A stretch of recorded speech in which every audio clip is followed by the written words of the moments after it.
Hello and welcome. The day has gone, but the night has only begun. It's time to quiet the mind and soothe the soul. Let these peaceful images and the promise of renewal carry you into a deep and restful sleep.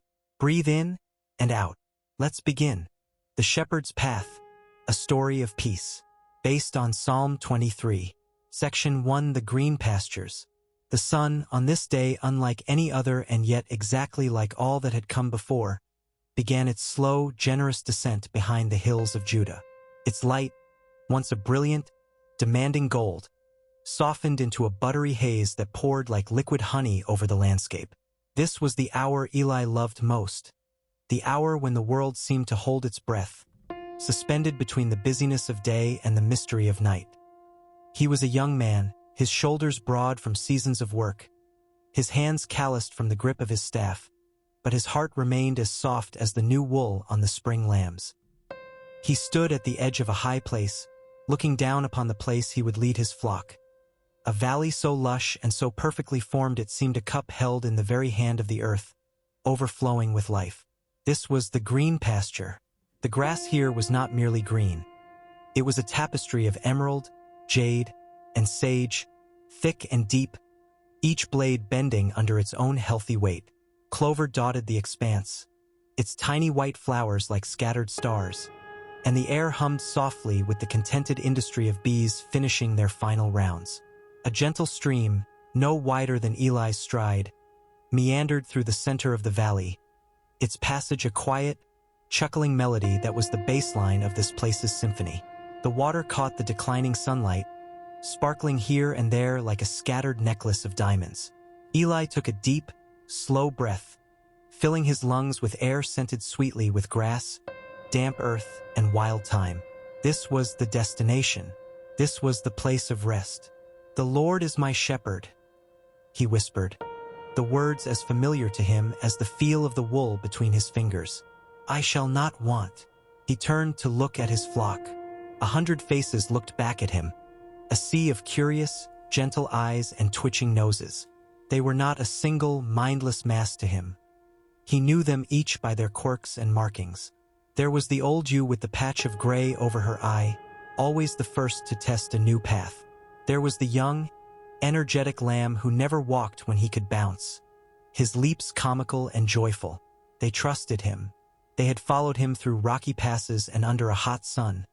And now, seeing this valley, a collective sense of anticipation passed through them. A soft, unified bleat rose from the group, a sound of pure relief. Eli smiled.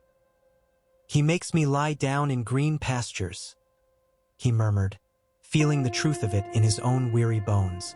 It was not a suggestion, but a gentle command from a loving guide. The shepherd knew that rest was not idleness. It was the essential renewal that made the journey possible. He leaned on his staff, its wood smoothed by generations of hands before his, and watched as the sheep, without hesitation, streamed past him into the valley. They did not rush, but moved with a deliberate pace, lowering their heads immediately to the rich feast before them. The sound of their contented cropping was a rhythm, a gentle percussion to the stream's melody. Eli remained at the edge, the watchful guardian, ensuring every last one, even the slowest, the most hesitant, had entered into this safety, into this abundance. His presence was their assurance that they could let down their guard completely, that they could surrender to the deep, restoring peace of the green pastures. The light continued to change, the gold deepening into rose and the first hints of lavender. Long, soft shadows stretched from the hills, stitching themselves across the valley floor. The air grew cooler, a gentle caress against the skin. Eli finally moved from his post, finding a flat, grassy spot near the stream. He sat, then slowly lay back, his hands behind his head. He looked up at the vast, pale blue sky, where the first courageous star was pricking through the fabric of the day. He could feel the coolness of the earth seeping through his tunic, a grounding, solid feeling. The grass beneath him was a living mattress, cushioning his body. He closed his eyes, listening to the symphony of the pasture. The sheep, the water, the whisper of the evening breeze through the grass. This was wantlessness. This was the absence of striving, the absence of fear. It was the profound understanding that, in this moment, provided for and protected, he lacked nothing.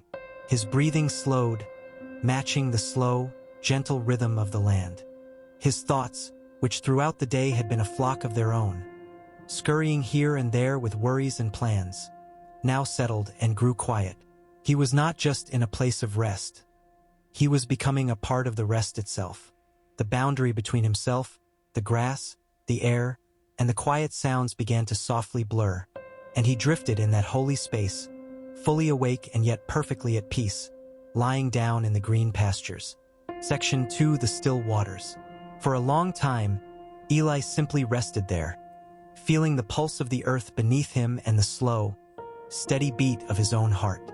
The tension of the day's journey, the careful navigation of narrow trails, the constant counting of his flock, the watchfulness for any sign of danger. All of it began to melt away, seeping into the soft, receptive ground. When he finally opened his eyes, the sky had deepened to a profound sapphire, and the star he had first seen was now joined by a scattering of companions, their light gentle and reassuring. The sheep were mostly settled, their woolly bodies like soft, gray boulders dotting the darkening field. A few still nibbled contentedly, but the frantic hunger of their first arrival had passed, replaced by a serene satisfaction. It was then that Eli's own thirst made itself known, a dry whisper at the back of his throat. He rose slowly, his muscles protesting only slightly, and walked the short distance to the stream. He knelt on its bank, the damp soil cool and firm beneath his knees. The stream was the heart of this peaceful place. It did not rush or roar. It moved with a quiet purpose, its surface so calm and clear that it held a perfect, mirror-still reflection of the emerging stars and the dark silhouette of the far hills. This was the still water. Eli cupped his hands and dipped them into the stream. The shock of the coolness was invigorating, but not harsh. He brought the water to his lips and drank. It was clean and sweet, tasting of stone and high mountain springs, and it quenched his thirst completely, washing away the last remnants of dust from the trail. "He leads me beside quiet waters," he thought, the words flowing through his mind as smoothly as the water down his throat. The guidance was not just about the destination, but about the quality of the journey. A turbulent, muddy river would have frightened the sheep, its noise agitating their simple spirits. But this gentle stream invited them to drink without fear, to lower their heads and slake their thirst in perfect peace. He remained kneeling, watching the water. A small, silver-leafed willow tree grew on the opposite bank, its long, slender branches trailing in the current, causing barely a ripple. The water parted around them with a soft, sighing sound.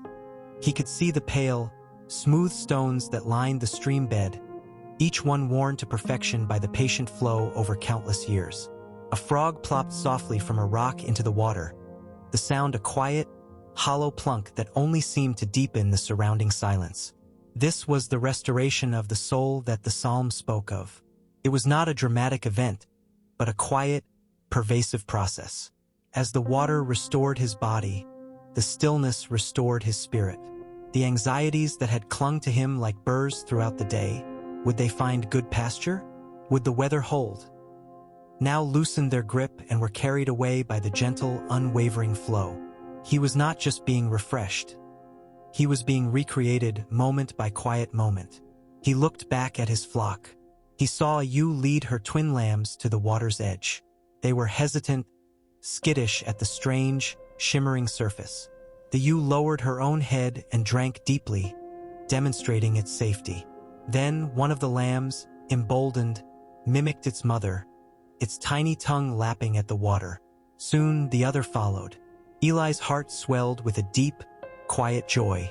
This was his purpose, to lead them to such places of safety and provision. And in that moment he felt the profound truth that he, too, was being led by a presence as vast as the star-dusted sky above and as intimate as the cool water on his skin. This shepherd knew the path to the still waters, not just for his body, but for the deepest, weariest parts of his being. He sat back on his heels, letting the peace of the place soak into him. The sound of the stream was a lullaby, a constant, soothing whisper that spoke of an endless, gentle provision. It whispered that there was no need to strive, no need to fear. All that was needed was to follow, to kneel, and to drink from the quiet waters that were always, always provided. Section 3: The Paths of Righteousness. As the last light of day faded completely, surrendering the world to the velvety dominance of the night, a new kind of beauty revealed itself in the valley. The moon, a graceful sliver of polished pearl, rose over the eastern hills, casting a soft, ghostly luminescence over the landscape. The green pastures were now a sea of gray and silver, and the stream became a ribbon of molten moonlight, its gentle gurgle seeming to grow louder in the amplified quiet of the night. The sheep were all settled now, lying in cozy clusters, their sides rising and falling in the slow, rhythmic cadence of sleep. Occasionally, one would emit a soft, sighing bleat, a sound of pure contentment from the world of dreams. Eli had built a small, cheerful fire, its flames a humble, dancing counterpoint to the vast, still brilliance of the stars. He warmed his hands over it, the orange glow playing across his features, and felt a deep, pervasive sense of gratitude. It was in this quiet space, with the fire crackling softly and the moon tracing its slow arc across the heavens, that his thoughts turned to the journey itself. They had not always been in such a place of perfect peace. The path to these green pastures had been long and, at times, difficult. He remembered the steep, rocky inclines where the sun beat down mercilessly, and the sheep grew weary and thirsty. He remembered the narrow ledges where a single misstep could have meant a fall, where his own heart had hammered in his chest as he guided the flock, one careful step at a time, his voice a constant, calm reassurance against their fear. He remembered the forks in the trail, the moments of decision where one path looked easier, more inviting, but his shepherd's knowledge, passed down from his father and his father before him, told him it led to a dead end or to barren ground. "He guides me in the paths of righteousness for his name's sake," Eli whispered into the night, the words taking on a deeper, more resonant meaning here in the firelight. The righteousness of the paths was not about moral judgment, he understood. It was about their rightness. They were the correct paths, the reliable paths, the ones that ultimately led to life, to abundance, to safety. The easier, broader path might have been tempting, but it would not have led here to this specific valley of rest. The guidance he provided his sheep was based on a knowledge they did not possess. They could not see the hidden crevice, the patch of poisonous weeds, or the dried-up water hole that lay down the seemingly pleasant route. Their trust in him was their salvation. And as he pondered this, he felt the same trust well up within his own heart. His own journey through life had its rocky ascents and its frightening narrow places. There were moments of confusion, of weariness, of not knowing which way to turn. But the same gentle, unwavering presence that guided him to this stream and this pasture was guiding him through all of it. The paths were righteous because the shepherd was good. They were for his name's sake, for the sake of his reputation as a faithful, trustworthy guide. A cool night breeze swept down from the hills, causing the fire to flutter and sending a shower of sparks spiraling up into the darkness like tiny, ascending stars. Eli pulled his woolen cloak tighter around his shoulders. He looked up at the countless stars, each one a steady, silent pinprick of light in the immense blackness. They were fixed in their courses, governed by laws as reliable as the rising and setting of the sun. The guidance he received felt like that, not a frantic shouting of directions, but a quiet, constant, celestial pull towards a known and good destination. It was a guidance that required trust, especially when the path was steep and the destination was out of sight. But here, in the fulfillment of the journey, the truth of that guidance was as evident as the grass beneath him and the water in the stream. He was on the right path. He had always been on the right path, even when it felt difficult, because it was the path that led home. The peace of that realization settled over him more warmly than any cloak. The night was no longer just a time of rest, but a promise that the one who guided the stars in their endless, righteous paths was guiding him too. Section 4: The Shadowed Valley. A profound silence had fallen over the valley, a silence so deep and complete it felt like a physical presence, a soft blanket laid over the world. The fire had burned down to a bed of glowing, pulsating embers that winked like a nest of sleepy fireflies. The moon had climbed high, its silvery light now casting sharp, inky shadows behind every rock and tuft of grass.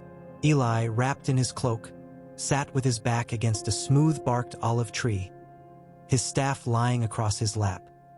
He was not sleepy. He was suspended in a state of watchful peace, his senses attuned to the slightest shift in the night's symphony. It was then that he heard it, a sound that was not part of the peace. From the far end of the valley, a place where the moonlight seemed hesitant to go and the shadows lay thick and pooled like dark water, came the distant, lonesome cry of a jackal. It was a high, yipping howl, answered almost immediately by another, closer this time. The sound was a needle of fear, piercing the serene bubble of the pasture. Instantly, a change came over the flock. The sheep, once deeply asleep, began to stir. A ripple of anxiety passed through them. He could hear the nervous shuffling of their hooves, a few short, sharp bleats of alarm. The old ewe with the gray patch lifted her head, her ears swiveling towards the sound, her entire body tense. The peaceful scene was, for a moment, threatened. Eli's own heart gave a single, hard thump against his ribs. This was the reality of the shepherd's life. The green pastures and still waters existed, but the path between them sometimes wound through places of danger, through valleys of deep shadow. Even though I walk through the valley of the shadow of death, the psalm came to him, not as a gentle whisper, but as a firm declaration, a truth to be held onto. He did not jump up in panic. He did not shout. Instead, he rose slowly, deliberately, his movement calm and assured. He tightened his grip on his staff, the familiar with a solid, comforting weight in his hand. He took a few steps forward, placing himself physically between the direction of the sound and his flock. He stood tall, his silhouette broad and unmistakable in the moonlight. He began to speak, his voice a low, steady murmur, a constant stream of reassurance. "Be still," he said, not just to the sheep, but to his own quickening pulse. "All is well. I am here. You are safe." He walked a slow perimeter around the outer edges of the flock, his presence a moving wall of protection. The jackals called again, their cries now sounding frustrated, farther away. They had scented the flock, but they had also scented the shepherd. His scent, his presence, his unwavering watchfulness. They would not challenge him here, not in this open ground where he held the advantage. As he walked, the meaning of the psalm unfolded in his heart like a flower in the dark. The valley of the shadow of death was not a place where the shepherd was absent. It was a place where his presence was most acutely needed and most profoundly felt. It was a shadow, not the substance itself. A shadow has no power to harm. It can only frighten. The jackals were a threat, yes, but they remained in the shadows, held at bay by the light of the shepherd's watchfulness. And the key was to walk through. This was not a place to set up camp, to live in fear. It was a passage, a part of the journey that must be traversed to reach the next pasture, the next stream. His fear began to ebb, replaced by a fierce, protective love for the vulnerable creatures in his care. He would not let fear paralyze him, because his fear was not for himself, but for them. And his confidence was in the one who guided him, even here, even now. He returned to his spot by the olive tree, but he remained standing, a sentinel in the night. The sheep, sensing his calm authority, began to settle once more. Their nervous shuffling ceased, and their breathing slowed back into the rhythm of sleep. The jackals did not call again. The valley was silent once more, but the silence now felt different. It was not the innocent silence of untouched peace, but a earned silence, a peace that had been tested and had held firm. The shadow was still there, at the edges of the valley, but it no longer held any terror for him.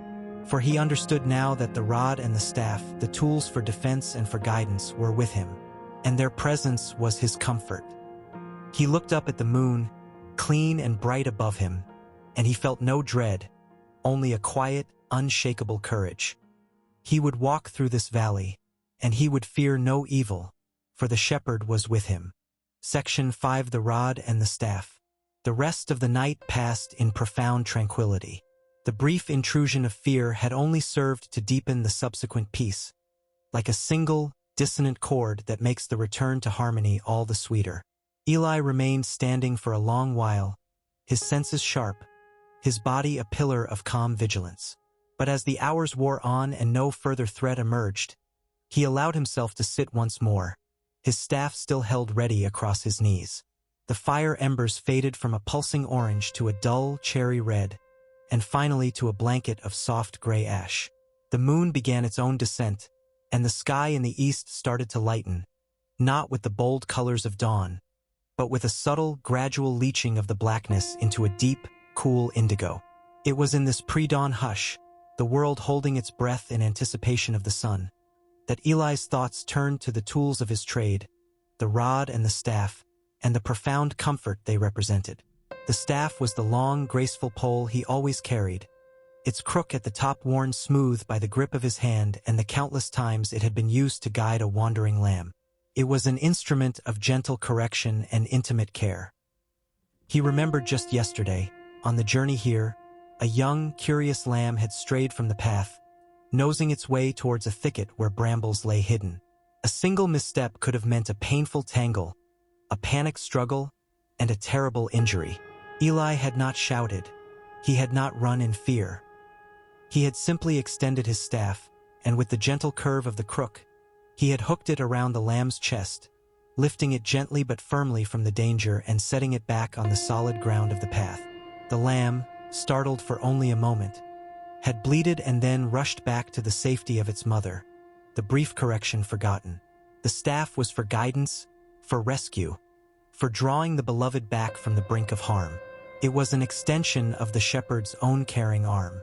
The rod, however, was different. It was a shorter, heavier club, often made of knotted oak, that hung from his belt. It was a weapon.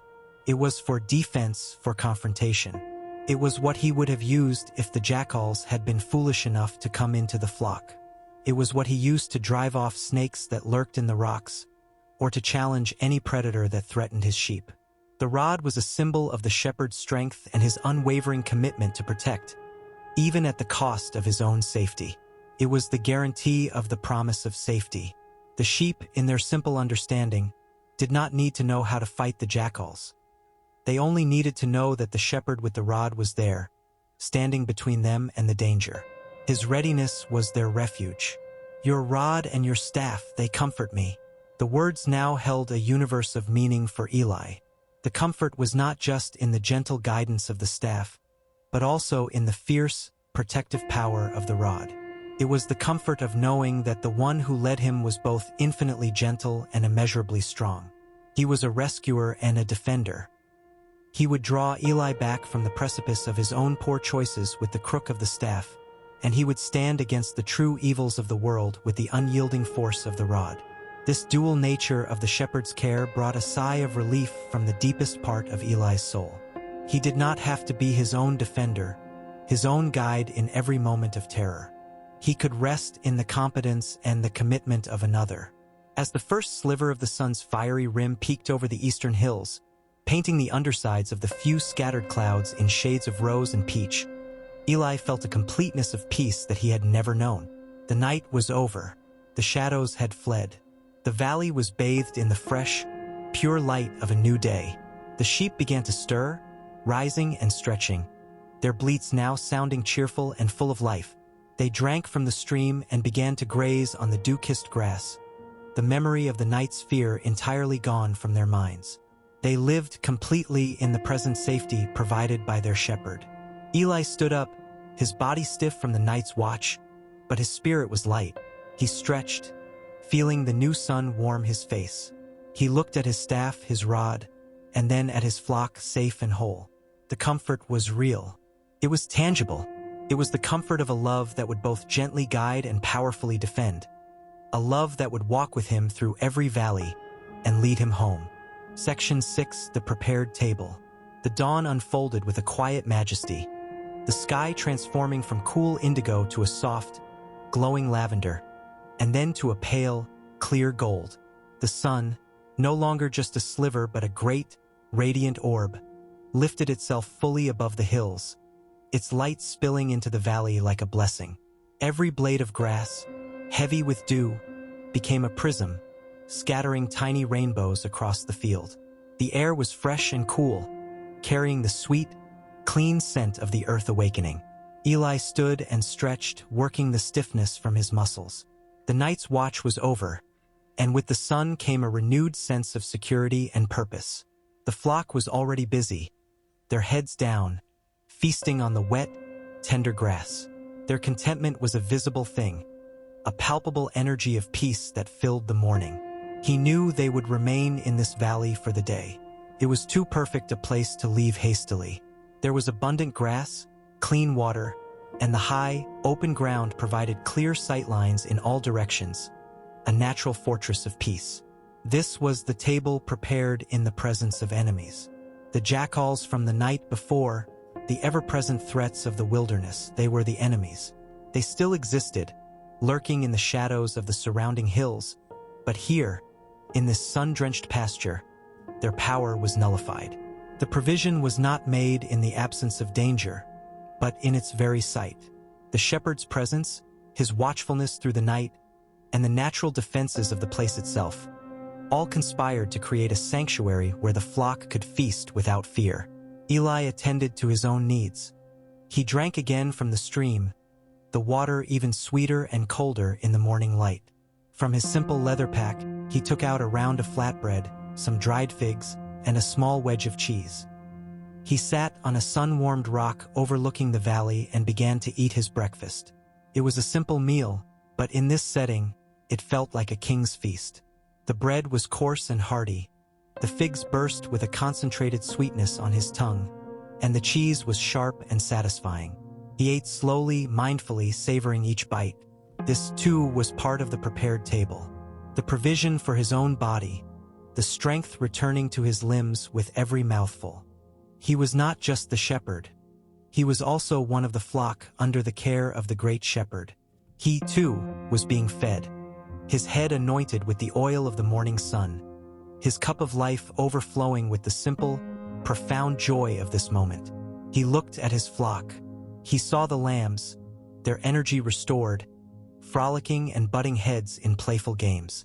He saw the ewes, their sides swelling with the promise of new life, grazing placidly. There was no sign of lack, no hint of anxiety. The table was abundantly set. A thought came to him, gentle as the morning breeze. The preparation of this table was an act of intimate knowledge. The shepherd knew this valley was here long before Eli had led the flock to it. He knew the precise quality of the grass, the reliable flow of the stream, the safety of the open space. The provision was not a happy accident. It was a deliberate, loving act of preparation. Just as Eli knew the needs of his sheep and led them to where those needs could be met, so he was being led. The enemy's fear, want, danger were real, but they were rendered irrelevant in the face of such meticulous, preemptive care. As the morning wore on, the sun grew warmer, a comforting heat on his back.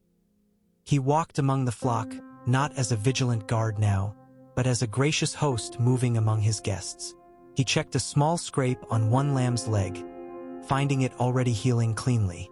He gently nudged a sleepy ewe into a sunnier spot. Each small interaction was an act of blessing, an anointing of care. His soul, which had been restored by the still waters, was now being filled to overflowing by the abundance of this place. The phrase, "my cup overflows," was no longer just words.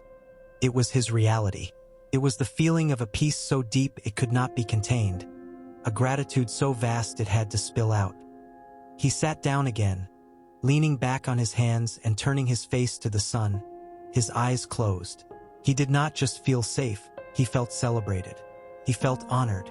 In the great, wide wilderness of the world, a table had been prepared just for him, and he was feasting on the goodness of it all. Section 7, the anointing oil. The sun climbed higher, its light becoming a generous, golden blanket that warmed the very stones of the valley. The dew had long since evaporated, leaving the grass dry and soft. The flock, their first hunger sated, had settled into the drowsy, contented rhythm of a perfect midday. Some lay in the shade of the few scattered olive trees, chewing their cud with slow, rhythmic motions, their eyes half closed in bliss. Others stood in quiet groups, their woolly sides touching, a picture of communal peace. The air itself seemed to hum with a low, warm energy, the sound of countless insects going about their work, a sound that was not a noise but rather the audible expression of the sun's warmth. Eli moved among them, his steps slow and deliberate, his heart full of a quiet, pervasive joy. It was time for the anointing. This was a ritual he performed not out of strict necessity every single day, but whenever he found a moment of perfect peace, a moment that felt like a gift. From a small, hollowed-out gourd that hung from his belt, he poured a few drops of rich, golden olive oil into the palm of his hand. The scent was sharp, clean, and herbaceous, a fragrance that spoke of crushed fruits and ancient groves. He began with the old ewe with the gray patch over her eye. He knelt beside her, and she, familiar with this ritual, did not startle. He gently rubbed the oil into the wool around her head, especially around her ears and eyes. This was a practical act. It helped to keep flies and mites at bay, soothing the sensitive skin, but it was so much more. It was an act of consecration, a setting apart. It was a way of saying, "You are mine, you are cared for, you are blessed." He moved from sheep to sheep. For each one he had a gentle touch, a soft word. "There you are, little one. Easy now, mother." The oil gleamed on his fingers and on their wool, catching the sunlight. The sheep responded to his touch not with fear, but with a deep, trusting relaxation. They leaned into his hand, their bodies yielding to his care. "You anoint my head with oil?" Eli whispered, feeling the truth of the psalm in the very action of his own hands. He was not just the one anointing, he was also the one being anointed. He could feel the care of his own shepherd in the warmth of the sun on his own head, in the peace of the valley, in the trust of the flock. It was a spiritual anointing, a blessing that soaked into his soul, marking him as beloved, as protected, as chosen. He came to a young ram who had a small, persistent irritation on his nose, a raw spot that wouldn't seem to heal. The ram was skittish, tossing his head when Eli approached. Eli spoke to him in a low, steady voice, his tone a river of calm. He did not rush. He simply stood nearby, allowing the ram to grow accustomed to his presence. Slowly, patiently, he raised his hand, letting the ram sniff the oil on his fingers. The clean, sharp scent seemed to reassure him. Finally, Eli was able to gently dab the oil onto the sore spot. The ram flinched for a second, then stilled, as if recognizing the soothing, healing properties of the balm. It was a small act of healing, a minor miracle of care in the midst of an ordinary day. This, too, was part of the anointing. It was not just a symbol. It was a medicine. It was the shepherd's care applied directly to the places that hurt, the places that were raw and vulnerable. When he was finished, the scent of olive oil hung lightly in the air around him, a holy incense. He looked at his flock, each head glistening with the mark of his care. They were at peace utterly and completely. He sat down on the grass, wiping his oily hands on a clump of sage, releasing its clean, camphor scent. He felt a profound sense of rightness, of wholeness. The anointing was not a reward for a journey well run. It was a gift given in the midst of the journey. It was the sustaining grace that made the journey possible. His head, anointed with the oil of blessing, felt clear and light. His cup, the vessel of his soul, was not just full. It was spilling over, its contents, gratitude, peace, joy, watering the very ground of his being. He lay back in the grass, the scent of oil and earth and sun-warmed wool surrounding him, and he drifted into a light, restful sleep, perfectly cared for in the heart of the prepared table. Section 8: The Overflowing Cup. Eli's nap was not a deep, unconscious sleep, but a gentle drifting on the surface of wakefulness, a state of dreamy, half-formed awareness where the boundaries between himself and the world became soft and permeable. He could hear the contented bleating of the sheep, the hum of the insects, the whisper of the breeze through the grass. all of it blending into a single harmonious lullaby. He felt the solid earth beneath him, the sun like a benevolent weight on his closed eyelids, the faint, lingering scent of anointing oil on his fingers. In this liminal space, the feeling of "my cup overflows" transformed from a thought into a sensory experience, a reality that flooded every part of his being. His cup was his life, his capacity to receive and to hold. And it was not merely full to the brim, measured out with careful precision. It was overflowing. Abundance was not just contained within him. It was spilling out from him, an excess of goodness that could not be constrained. He thought of the still waters of the stream, how they did not just quench thirst but also nourished the roots of the grasses and the willow trees, how they reflected the sky and gave a home to the frogs and the water skaters. The water was not hoarded. It was given, and in the giving, it created more life. His own peace felt like that. It was not a private treasure to be guarded, but a wellspring that naturally seeped into his actions, his thoughts, his very presence. It overflowed into patience with a straying lamb, into courage in the face of the night's shadows, into a profound gratitude for the simple taste of bread and cheese. He opened his eyes. The world seemed sharper, more vivid, as if washed clean in the overflow of this grace. The blue of the sky was deeper, the green of the grass more intense. He watched a lamb stumble and fall in its playful romp, then get up and shake itself with comical vigor, utterly unashamed. He saw the way the light caught the wings of a small, blue butterfly as it flitted from clover to clover. These were not just sights. They were gifts, each one a drop added to his already overflowing cup. The goodness and mercy the psalm spoke of were not abstract concepts waiting for him in some distant future. They were his present, active companions. They were the substance of the air he breathed, the reality of the ground he walked on. They were following him, pursuing him, as surely as his own shadow followed him in the afternoon sun. He sat up, feeling refreshed and deeply calm. He looked at his flock, his charge, his responsibility. In any other frame of mind, they could have been a source of worry, a weight of duty. But with a cup that overflowed, they were a delight. Their needs were not a burden, but an invitation to participate in the same abundance he was receiving. Drawing water for them from the stream was not a chore. It was a privilege. Guiding them was not a strain. It was a joy. The overflow from his own spirit meant he had more than enough to give to them. He was not depleted by his care for them. He was enriched. This, he realized, was the economy of the shepherd. He gave, and in the giving he received more. He loved, and in the loving he was filled with more love to give. As the afternoon began to wane, the sun casting long, friendly shadows once more, Eli felt a certainty settle in his heart that was as solid as the hills surrounding the valley. It was a certainty about the future. Surely your goodness and mercy will follow me all the days of my life. This was not a hopeful wish. It was a statement of fact, as undeniable as the rising and setting of the sun. The Hebrew word for follow, he remembered being taught, was a strong one. It could be translated as pursue or chase down. He was not merely hoping that goodness would occasionally cross his path. He was being assured that it would actively, relentlessly hunt him down every single day for all of his life.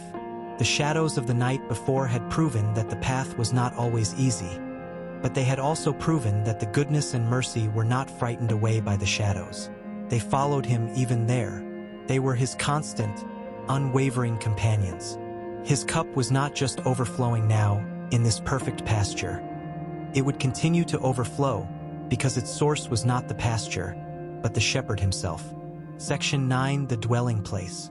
The sun began its final, glorious descent, painting the western sky in strokes of fiery orange, deep rose, and soft violet. The light in the valley became rich and honeyed, gilding everything it touched: the backs of the sheep, the surface of the stream, the leaves of the olive trees. It was a light that seemed not to illuminate, but to bless. The day was completing its cycle, and the flock, sensing the shift, began to draw closer together, their movements slower, more deliberate. The playful energy of the afternoon was replaced by a quiet, communal anticipation of the coming night. Eli, too, felt the shift within himself. The vibrant, overflowing joy of the midday began to mellow into a deep, settled peace. It was a peace that felt like a destination, a final arrival. "And I will dwell in the house of the Lord forever."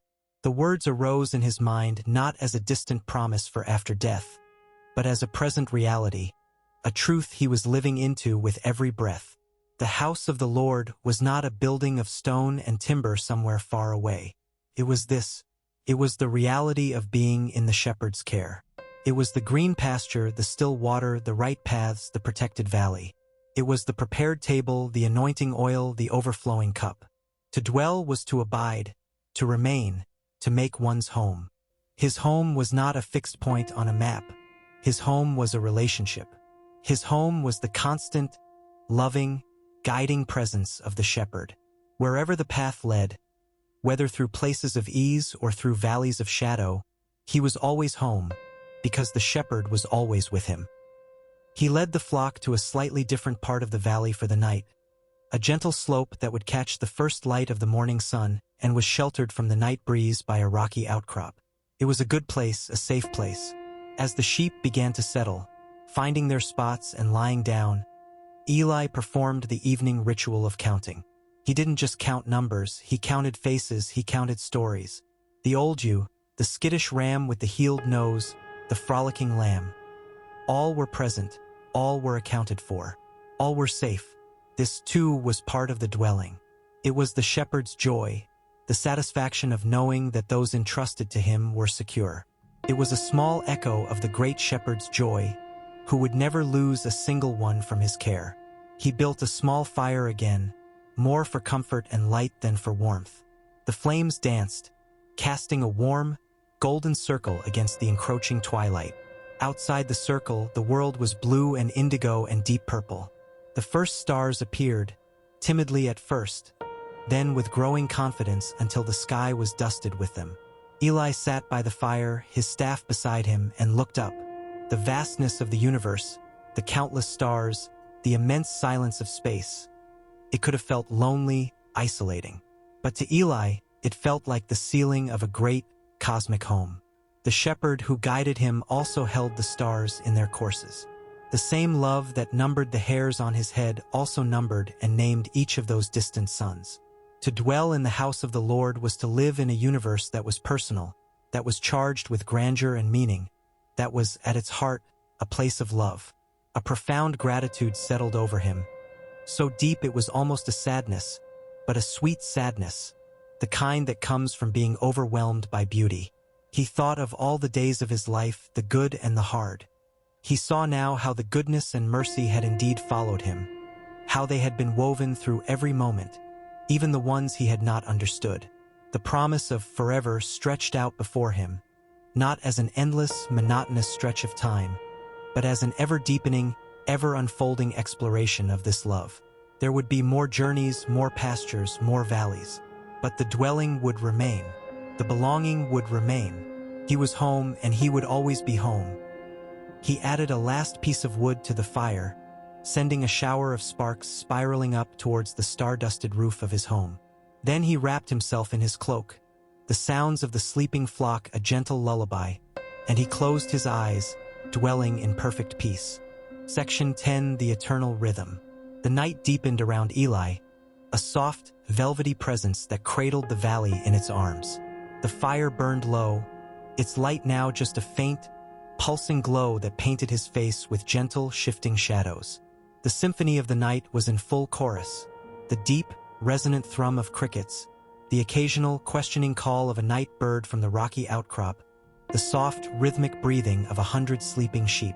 Eli drifted in that space just before true sleep, where the body is at rest but the spirit is softly awake, receptive to the whispers of the world. The profound realization of the evening, that he was dwelling in an eternal home, continued to unfold within him, not as a single thought, but as a rhythm, a pulse as steady as his own heartbeat. This rhythm was the foundation of all things. It was the rhythm of the seasons, of the moon's cycles, of the tides of the sea he had never seen but knew existed. It was the rhythm of the flock's life, The grazing, the resting, the journeying, the birthing. It was the rhythm of his own breath, drawing in the cool night air and releasing it, a constant, quiet exchange with the world. The promise of forever was not a linear path shooting off into a distant, unknown future. It was a circle, a cycle, an eternal now. He was dwelling in the house of the Lord now. And this now was connected to every now that had ever been and every now that would ever be. The shepherd boy who had slept under these stars 1,000 years ago, and the shepherd who would sleep here 1,000 years in the future. They were all part of the same flock, under the care of the same shepherd, dwelling in the same eternal house. He thought of the paths of righteousness. They were not just a route on a map from one physical location to another. They were the very pattern of this eternal rhythm. To walk the right path was to walk in sync with this fundamental music of creation. It was to move with the flow of goodness and mercy, not against it. Sometimes the rhythm was slow and gentle, like the pace of this day in the pasture. Sometimes it would be fast and demanding, like the frantic scramble up a rocky incline. But the rhythm itself never broke. The shepherd's staff was the conductor's baton, gently tapping out the tempo, guiding him back into the music when he strayed or stumbled. To dwell forever was to learn this music by heart, until his own heart beat in time with it. A sense of timelessness enveloped him. The concerns that usually occupied his mind, where the next pasture would be, the changing weather, the minor rivalries within the flock. All of it fell away, seeming small and transient against the backdrop of this eternal reality. He was part of something vast, something ancient, something endlessly loving. The love of the shepherd was not a single event, not a transaction that happened at the beginning or end of the journey. It was the very substance of the journey itself. It was the ground he walked on, the air he breathed, the staff in his hand, the star above his head. To be separated from this love was impossible, because it was the fabric of reality. The house of the Lord was the universe itself, seen through the eyes of trust. A soft breeze stirred, rustling the leaves of a nearby bush. It carried on it the scent of night-blooming jasmine, a fragrance so sweet and sudden it felt like a secret whispered just for him. He smiled in the darkness. This, too, was part of the rhythm. The unexpected moments of beauty, the little surprises of grace that dotted the journey like wildflowers. His overflowing cup was not just filled with the big provisions of safety and sustenance, but with these tiny, perfect gifts. The goodness and mercy were in the grand sweep of the stars and in the delicate scent of a single flower. They followed him, they pursued him in every detail of existence. As he finally, fully surrendered to sleep, his last conscious thought was not a word, but a feeling. It was the feeling of being held, cradled. The solid earth was his bed, the starry sky his blanket, and the silent, watchful presence of the shepherd was the guardian of his rest. He was home. He had always been home, and he would always, forever, be home. The rhythm of his breathing slowed, syncing with the gentle breathing of the flock, with the pulse of the stream, with the slow, majestic turning of the stars above. All was well. All was peace. The dwelling was complete. Section 11, The Waking Light. The first sensation to return was not sight, but sound. A single, clear note from a songbird, high in the rocky outcrop, pierced the deep, velvety silence of the pre-dawn. It was a note of pure, liquid silver, a solitary herald announcing what was to come. Then another bird answered, its trill more complex, a tiny, joyful melody. Soon, the whole valley began to stir with a soft, rustling chorus. The whisper of wings, the scuttling of small creatures in the grass, the gentle, waking bleats of the sheep as they shifted in their sleep. Eli opened his eyes. The world was still mostly shadows, a landscape of deep blues and soft grays. The fire was cold ash. The air was cool and carried the rich, damp scent of the night. He sat up slowly, his cloak falling from his shoulders. There was no urgency in his movement, only a quiet participation in the world's awakening. He stretched, feeling the familiar pull of muscles, the solidness of his own body. He looked east, towards the source of the light that had not yet arrived. The sky there was a band of pale, luminous silver, like the inside of a seashell, holding the promise of the sun. "The Lord is my shepherd," he thought, and the words felt new, as if they were being spoken for the first time into this fresh, unspoiled day. The guidance, the provision, the protection. It was not a memory from yesterday. It was a present tense reality, as immediate as the air in his lungs.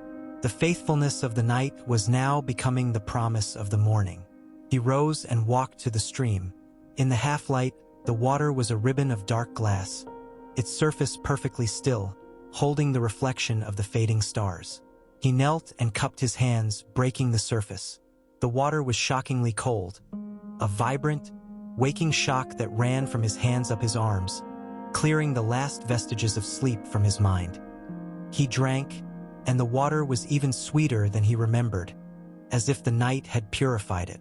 He splashed it on his face, the droplets running down his neck like a baptism into the new day. This was the daily renewal, the constant return to the source. The still waters were not a one-time destination, but a place to which he could return, again and again, to find his soul restored. As he stood, the first ray of sunlight, brilliant and sharp as a golden needle, crested the eastern hills. It did not flood the valley all at once. It painted one single, high peak in a blaze of fiery orange, a beacon of what was to come. Slowly, with immense patience, the light began to pour down the hillsides, transforming the gray and blue shadows into shapes of green and brown and gold. It touched the backs of the sleeping sheep, turning their gray wool to soft white. It set the dewdrops on the grass ablaze, so that the entire meadow seemed to be strewn with a million tiny diamonds. Eli vothed, transfixed. This daily miracle was part of the shepherd's provision, too. The light itself was a form of anointing oil, blessing the world, making all things new. His cup was not just overflowing from yesterday's abundance. It was being filled anew by the simple, staggering gift of the dawn. The flock was fully awake now, standing and stretching, their breath making small clouds in the chill air. They looked to him, their shepherd, their faces expectant. They were ready for the day, whatever it would bring, because they trusted in the one who had led them through the night and provided for them in the pasture. Eli felt that same trust rise within him. The path ahead was unknown. There would be new valleys, new challenges, new places of rest. But the shepherd who had prepared the table in the presence of enemies yesterday was already ahead of him on the path today. The goodness and mercy that had followed him through the shadows were now waiting for him in the light. He took up his staff, its familiar weight a comfort in his hand. The new day had begun, and he would walk through it, dwelling in the house of the Lord. Section 12, The Shepherd's Voice. With the full light of morning upon them, the valley revealed itself once more in all its vibrant detail. The activities of the day began in earnest. The sheep, their hunger renewed, spread out across the pasture, their heads down, their jaws working in a steady, contented rhythm. The sound of their cropping was a soft, tearing whisper that was the very sound of provision. Eli moved among them, his eyes scanning, his mind quietly assessing. He checked the young ram's nose and was pleased to see the raw spot had healed to a smooth, pink scar under the anointing oil's care. He watched the lambs, their play more energetic now in the cool of the morning, their leaps and bounds a display of pure, unburdened life. He did not need to shout or command. His guidance was subtler, more intimate. It was in his presence, his posture, the quiet sound of his footsteps. But most of all, it was in his voice. He began to hum, a low, wordless melody that was as much a part of the landscape as the sound of the stream. It was a tune without a clear beginning or end, a meandering, peaceful sound that wove itself through the morning air. The sheep, though they did not look up, heard it. Their ears twitched, turning towards the sound. It was a signal of safety, a constant auditory reminder that he was near. They knew his voice. They had heard it in the terrifying darkness of the shadowed valley, a calm reassurance against the fear. They heard it now in the peace of the pasture, a lullaby of belonging. This was the core of their relationship.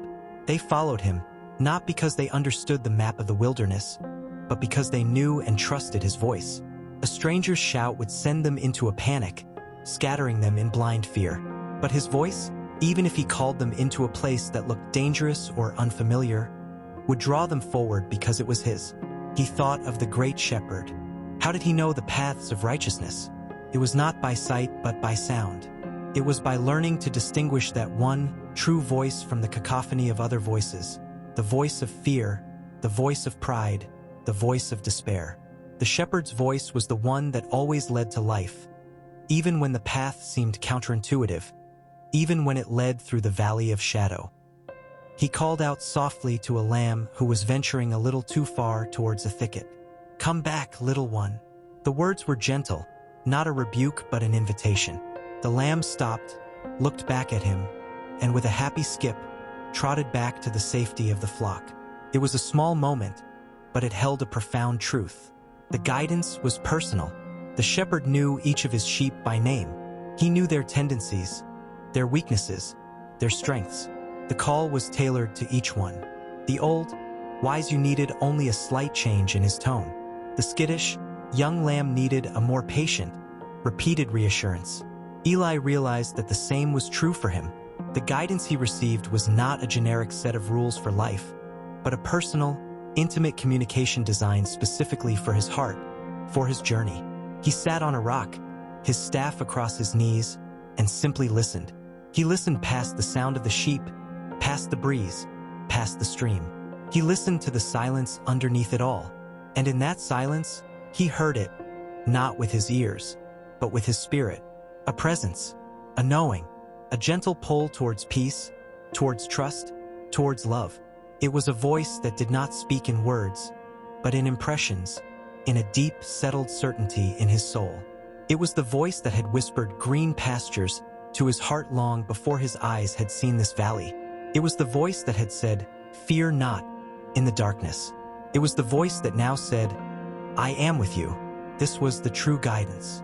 To dwell in the house of the Lord forever was to live in constant, trusting communion with this voice, to follow it through every pasture and every valley, knowing that it would always lead him home. Section 13, the one who is missing. The sun climbed towards its zenith, and the pastoral peace of the morning settled into the warm, languid stillness of midday. Eli, following the ancient rhythm of his trade, began his count. It was a ritual he performed multiple times a day, a tactile prayer of responsibility. He moved slowly through the flock, his eyes touching each familiar form, his lips moving silently. The old ewe with the gray patch was there, dozing in the sun. The playful lamb was there, now napping beside its mother. The ram with the healed nose was there, standing watchfully on a small rise. He counted them all, his mind grouping them, confirming their presence. 97, 98, 99, he stopped, a cold knot tightened in his stomach. He was one short, 100. He had 100 sheep. He counted again, more quickly this time, his heart beginning to beat a little faster.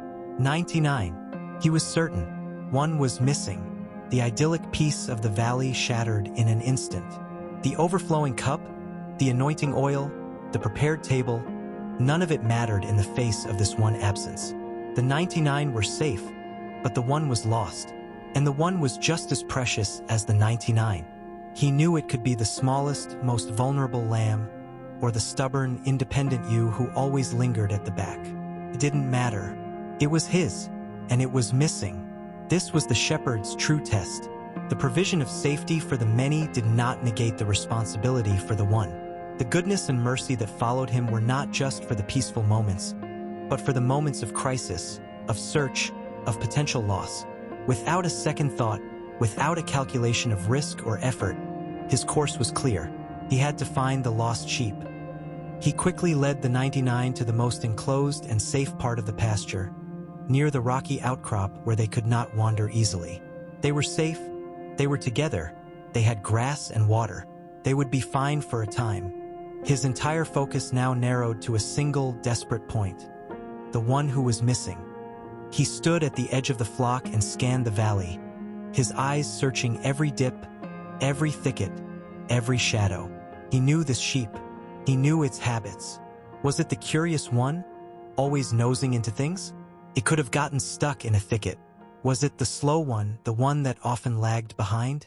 It might have simply lain down for a nap and been overlooked when the flock moved. Or was it the stubborn one who sometimes challenged his lead? It might have deliberately strayed, thinking it knew a better way. He thought of the paths they had taken yesterday, the rocky inclines, the stream's bank. Had it fallen? Had it been injured? A wave of love, fierce and protective, washed over him, mixed with a sharp edge of fear. He took his staff and his rod, and he began to walk, leaving the safety of the 99 behind to venture into the unknown for the sake of the one. As he walked, calling out the lost sheep's name, a soft, bleating sound he often used for it, he felt a profound echo in his own soul. He was, himself, a sheep who had strayed, who had gotten lost in the thickets of his own fears or on the rocky paths of his own stubbornness. And the great shepherd had left the 99, the hosts of heaven, the perfect harmony of creation, to come searching for him. This was the depth of the love promised in the psalm. It was not a passive, general benevolence. It was an active, pursuing, relentless love that would not rest until every last one was brought home. The rod and the staff were not just for the comfort of the flock as a whole. They were the tools the shepherd would use to fight through thorns and to lift a fallen lamb from a crevice. The valley of the shadow was not just a place they walked through together. It was a place the shepherd would enter alone to rescue one who was lost, and he would not stop searching until he found it. Section 14, The Joy of the Found. Eli Sörhed. He left the green pasture behind and pushed into the rougher terrain at the valley's edge, where the grass gave way to rocks and thorny bushes. He called out, his voice growing hoarse, his eyes straining to see a flash of white wool against the brown and green. He checked every thicket, pushing the thorny branches aside with his staff, enduring the scratches on his arms. He peered into every crevice in the rocks, his heart in his throat, fearing what he might find. Each time he found nothing, the knot of worry in his stomach tightened. The sun was past its peak now, and the day was waning. Time was against him. The lost sheep would be growing weak from thirst and fear. The night would bring back the predators. He climbed a steep, rocky slope, his breath coming in short gasps. From this higher vantage point, he scanned the landscape again. And then he saw it. Tiny movement, a flicker of white, far below in a narrow, shadowy gully he had missed from the valley floor. It was the lamb, the smallest and most curious of the new births. It was trapped, its leg caught between two rocks, its body trembling with exhaustion and terror. A wave of relief so powerful it made him dizzy washed over him. It was alive. He had found it. He scrambled down the slope, his descent careless in his urgency. He reached the gully and knelt beside the lamb. It was pitifully weak, its cries now just faint, rasping sounds. It tried to pull away from him, its eyes wide with fear. "Shoo!" Eli whispered, his own voice thick with emotion. "It's me. I'm here. You're safe now." He gently worked its trapped leg free.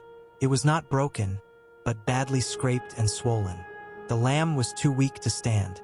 Eli poured a little water from his skin into his palm and let the lamb drink. It lapped at the water feebly, then with more strength. Then, from his pack, he took the gourd of anointing oil and gently rubbed it into the swollen leg, his touch as soft as a prayer. He then did what every good shepherd does with a found sheep. He did not scold it. He did not force it to walk back on its own. He bent down, and with a great heave, he lifted the trembling, dirty lamb and placed it across his shoulders. The lamb was a weight, a solid, warm burden. It bleated once, softly, and then settled, its head drooping against his neck. Its trust in him restored the moment it felt his familiar strength. The feeling of the lamb's warmth against his back, the sound of its quiet breathing, filled Eli with a joy so immense, so profound, it was beyond words. All the worry, the fear, the strenuous search, it all melted away in this single moment of reunion. He began the walk back to the flock, the lost lamb secure on his shoulders.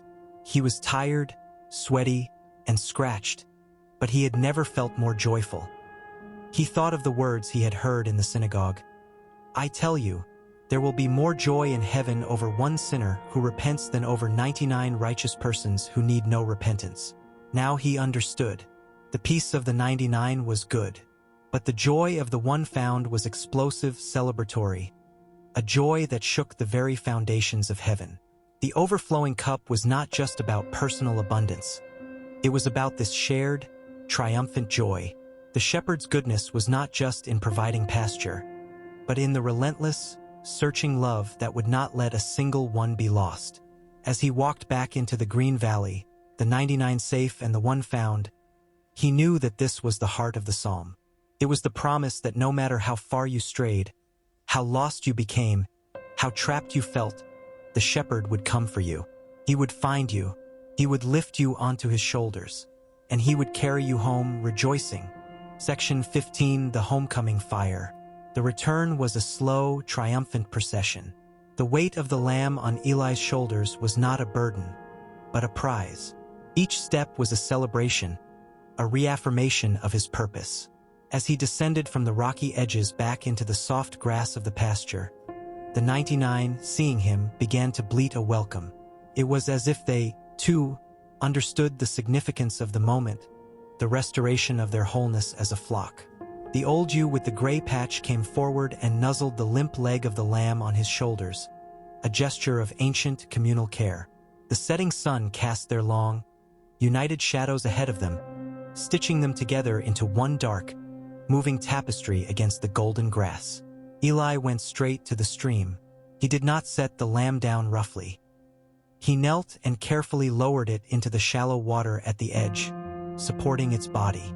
The cool water washed over the lamb's scraped leg, cleaning the dirt and blood from the wound. The lamb shuddered, then drank deeply from the stream, its strength already beginning to return. Eli then took more of the precious anointing oil and rubbed it gently into the clean wound, a final act of healing and consecration. He carried the lamb to a soft, grassy spot near the center of the flock and set it down beside its mother, who immediately began to lick its face and coat with vigorous, loving strokes. The lamb, safe and clean, curled up and almost instantly fell into a deep, healing sleep, surrounded by the warmth and security of the flock. As twilight descended, Eli built the evening fire. But tonight, the fire felt different. It was not just a source of warmth or a beacon against the dark. It was a homecoming fire, a fire of celebration. The flames seemed to dance with a special joy, crackling and leaping higher, as if sharing in his relief and happiness. He sat before it, the day's exhaustion now a pleasant ache in his muscles. He looked at the flock, complete once more. The 99 were safe. The one was found. This was the ultimate fulfillment of the shepherd's duty. This was the reality behind the promise, "I shall not want." It was not the absence of need, but the presence of a provision so complete that it extended to the redemption of loss itself. He ate his simple supper, and the bread tasted like a feast, the cheese like a delicacy. The events of the day had heightened every sensation, had given a deeper flavor to every blessing. The cup that overflowed now seemed to spill over with a new kind of gratitude, a gratitude not just for the gifts, but for the giver who was also the rescuer. The goodness and mercy that followed him were not just pleasant companions on an easy road. They were a search party on a desperate mission. They were strong shoulders that carried the lost home. The house of the Lord was not just a peaceful dwelling. It was a place of joyous reunion, where every lost thing was found, and every broken thing was made whole. He looked up at the stars, which were emerging one by one in the deep violet sky. Each one seemed to twinkle with a special brightness, as if the whole cosmos was rejoicing with him. The eternal rhythm of the universe included these moments of crisis and recovery, of loss and discovery. And through it all, the shepherd's love was the constant, the unwavering thread that held it all together. The rod and the staff had been his comfort not only in the passive sense of their presence, but in their active use, the staff to search the thickets, the rod to defend against any threat to the vulnerable lamb. As he lay down to sleep, the sounds of the flock were a lullaby of wholeness. The gentle breathing of the found lamb, safe beside its mother, was the most beautiful music in the world. He closed his eyes, dwelling in a peace that was deeper and more joyful than any he had known before. The search was over. All was well. All was home. Section 16, The Memory of Rain. The celebration of the homecoming faded into a deep, collective peace that settled over the flock. The fire burned down to a bed of glowing embers, and a profound silence, rich with the satisfaction of a crisis averted, filled the valley. Eli lay on his back, his hands behind his head, looking up at the infinite tapestry of stars. His mind, no longer occupied with the urgent search, began to wander back through the seasons of his life as a shepherd. He remembered not just the peaceful days under a blazing sun, but the difficult ones, the times of scarcity and fear. And one memory, in particular, surfaced with a new clarity, the memory of the great drought. It had been 2 summers ago. The sun had been a merciless, brass eye in a bleached white sky. The usual springs had dwindled to muddy pits, and the green pastures had turned to brittle, brown stubble that crunched underfoot. The dust was everywhere, coating the sheep's wool and lining his own throat. He had led the flock on a desperate, wearying trek from one dried-up water hole to another, their bleats becoming weak and thready with thirst.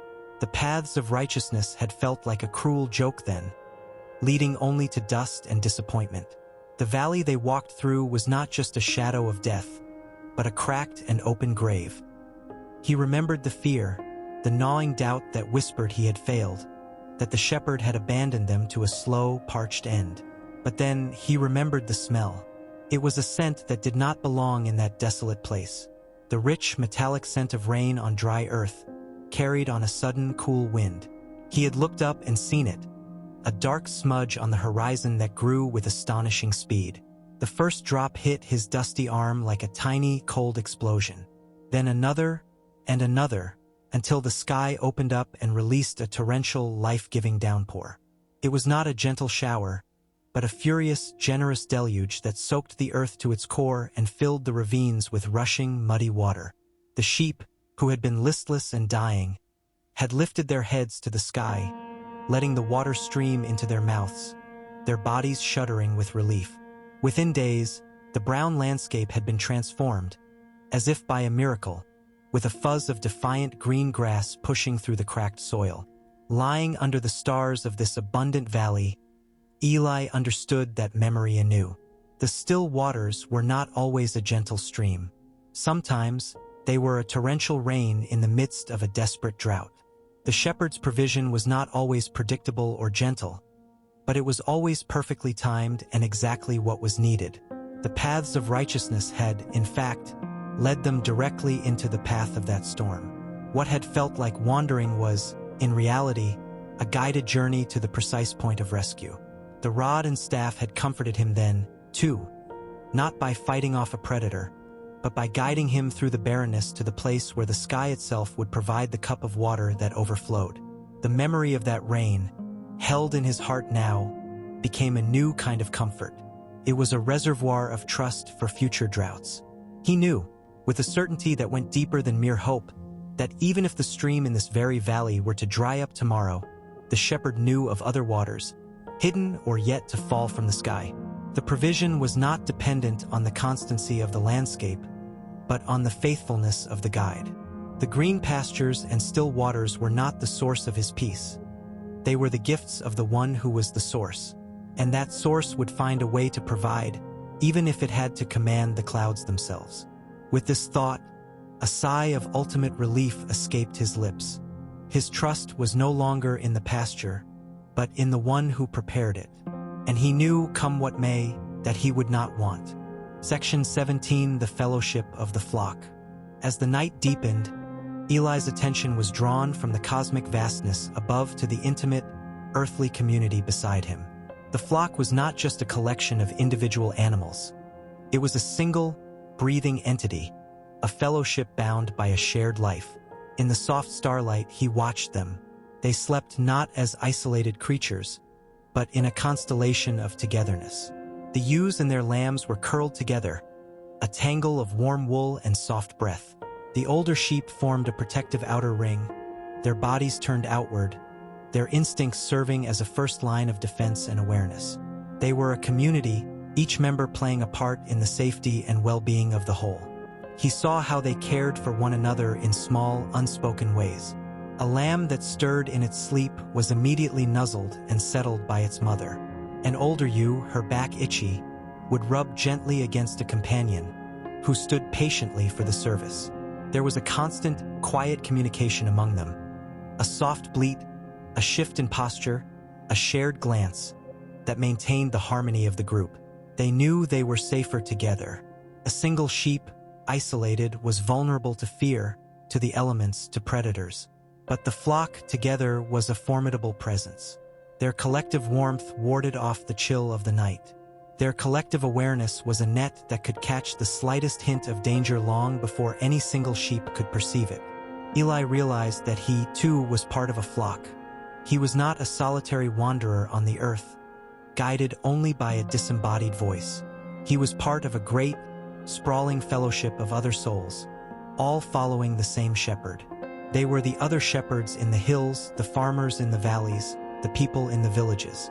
They were the generations that had come before him, who had sung the same psalms and faced their own valleys of shadow. And they were the generations yet to come. This was part of the house of the Lord, this great, communal dwelling, this family of faith. The goodness and mercy that followed him were not just for his private benefit. They flowed through him to the others in the flock, and from them to him. He thought of the lost lamb. Its rescue was not just a victory for him and the lamb. It was a victory for the entire flock. Their wholeness was restored. Their community was complete. The joy of the found was a shared joy. In the same way, when one member of the human flock suffered, the whole body felt the lack. And when one was restored, the whole body rejoiced. The prepared table was a communal table. The anointing oil was meant to be shared, to heal and bless one another. His overflowing cup was not intended for him to hoard, but to share, so that others' cups might also be filled. This understanding brought a new dimension to the shepherd's call. His role was not just to lead and protect, but to foster this fellowship, to nurture the bonds of care among the sheep. It was to ensure that the strong did not bully the weak, that the curious were protected from their own folly, that the old and the slow were not left behind. He was the guardian of their unity. As he watched them sleep, a deep, paternal love filled him. They were his charge, his responsibility, but they were also his community, his family. The shepherd, he knew, felt the same for his vast human flock. He heard the voice of the shepherd not only in the silent stars but in the soft, collective breathing of the community entrusted to his care. To dwell in the house of the Lord forever was to live in this beloved community, both now and for all eternity. Section 18, The Silence That Speaks. In the deepest watch of the night, a change occurred. The wind died down completely, until not a single blade of grass stirred. The last nocturnal insects fell silent. The stream's gentle gurgle seemed to soften, becoming a mere whisper, as if the water itself was flowing through a layer of wool. The flock was so deeply asleep that not even the sound of their breathing was audible. A silence fell upon the valley so absolute, so profound, that it was not merely an absence of sound, but a presence. It was a thick, velvety silence that pressed gently against Eli's eardrums. He sat up, wrapped in his cloak, and listened to it. This was a different kind of stillness from the quiet waters. This was the silence of the universe holding its breath. In the clamor of the day, the bleating of sheep, the search for the lost lamb, the crackle of the fire, the voice of the shepherd had been felt in action, in guidance, in rescue. But here, in this absolute quiet, the communication was different. It was wordless, conceptless. It was a communion of being. He felt no need to ask for anything, to thank for anything, or to listen for a specific direction. He simply was, and the shepherd simply was, and in the silence they were together. This was the essence of I shall not want. In this silent union, there was no lack because there was no separation. The boundaries of his self felt soft, permeable, as if he were a cup that was not just full of water, but had become one with the ocean. This was the restoration of the soul at its most fundamental level. It was not about fixing something that was broken, but about returning to a state of primordial wholeness. The soul, in this silence, was like the surface of the still waters, perfectly reflecting the heavens without distortion. All the anxieties, the memories, the plans, and the regrets that usually churned within him had settled like silt in a pond, leaving the waters of his spirit clear and calm. The paths of righteousness were not a trail to be walked, but a state of being in alignment. He was, in this moment, perfectly on the path because the path was wherever he was in union with the shepherd. He looked at the stars, frozen in their brilliant silence. They were not speaking, yet they were declaring the glory of God. The mountains surrounding the valley were not speaking, yet their eternal strength was a testament to faithfulness. The sleeping flock was not speaking, yet their peace was a sermon on trust. The silence was not empty. It was full. It was full of a reality that was too vast for words, too intimate for language. It was the reality of love itself, a love that did not need to be spoken because it was the substance from which all things were made. The rod and the staff in this silence were not tools but expressions, an extension of this loving presence into the world of action. As he sat in this holy silence, he understood that this was the true dwelling place. The house of the Lord was not a location, but a dimension of consciousness, a state of the heart. It was this eternal, silent communion that undergirded all the green pastures and all the shadowed valleys. It was the source from which the goodness and mercy flowed. However noisy or turbulent his life became, this silence was always accessible, a deep, still well at the center of his being. He could always return here, to this wordless conversation, this peaceful coexistence with the divine. He took a deep, slow breath, and then let it out, merging his own rhythm with the great silent rhythm of the night. He was home. He was at peace. He was known. Section 19, The Promise of the Dawn. Just when the silence felt like it would last forever, a single, tentative event occurred on the eastern horizon. It was not a sound, but a subtle dilution of the darkness. The blackness of the sky began to soften at its edge, bleeding into a deep, inky blue. It was the first, faint hint of the dawn's return. Eli vothed, mesmeritsed. This was a promise being kept. It was a covenant written in light. The night, no matter how deep or silent, would always be followed by the day. The cycle was unbreakable. The faithfulness of the cosmos was a mirror of the faithfulness of the shepherd. He thought of the rhythm of his own life. There were days of green pastures and still waters. There were nights of shadow and fear. There were desperate searches and joyous homecomings. There were times of noisy activity and times of deep, wordless silence. And through it all, the dawn always came. The promise was not that the night would not come. The promise was that it would not last. The goodness and mercy were not just followers. They were the forerunners of the dawn, already at work in the darkness, preparing the way for the new day. The prepared table was often set in the dim light of early morning, a feast of hope after a long night. He looked at the flock, still asleep. They were unaware of the changing light, yet they were its beneficiaries. They trusted in the rhythm instinctively. They did not fear the night would never end. They slept in the absolute confidence that the sun would return, that the grass would be there to graze, that the shepherd would be there to lead. Their trust was a lesson for him. His own trust could be as simple as innate. He did not need to understand the mysteries of the cosmos or the detailed plan for his life. He only needed to trust in the character of the one who held the dawn in his hands, who had never once failed to bring the light.